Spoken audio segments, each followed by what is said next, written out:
Craig and Nicole Duffield continuously crop 2,000 hectares around the Waikerie area. Craig has done extensive research on the benefits of sowing cover crops. Yeah, what I'm trying to do is grow a rotational crop in the summertime where we can't grow one here in the wintertime. So we're trying to cycle some nutrients in the soil and try and change the water holding capacity of our soil.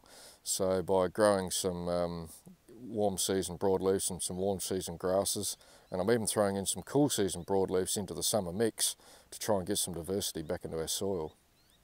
I saw all this stuff in North Dakota and some in South Dakota, and I was lucky enough to meet up with Rick Bieber, who actually came out to the Sanford conference in 2009, and I emailed him and went across and stayed with them for a week, and he put me in contact with a lot of other people there, and spent some time with Gabe Brown and a few other people that have actually spoken at the Sanford conferences.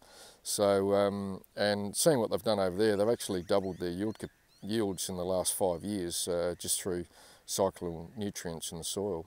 What we're trying to overcome is the moisture that we receive in the summertime when we actually don't need it, and which are only growing weeds anyway.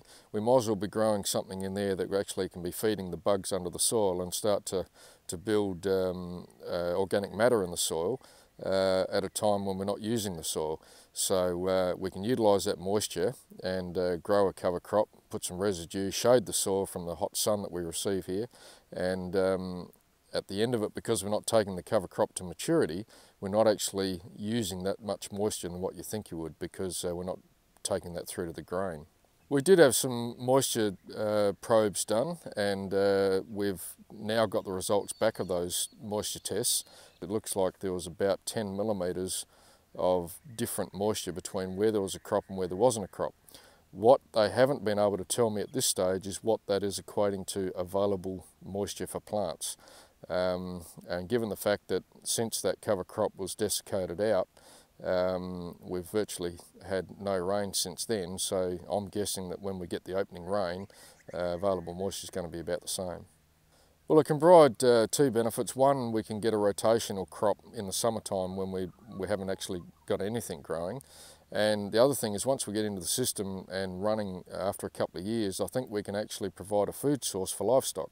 I've been out of livestock for 3 years now, and all the Americans that I visited when I was in the States are telling me that I will be going back into livestock because I'll just have too much residue there. So it was interesting. We did a feed test on that particular mix that we had, and it looks like it's going to be a really viable option for livestock.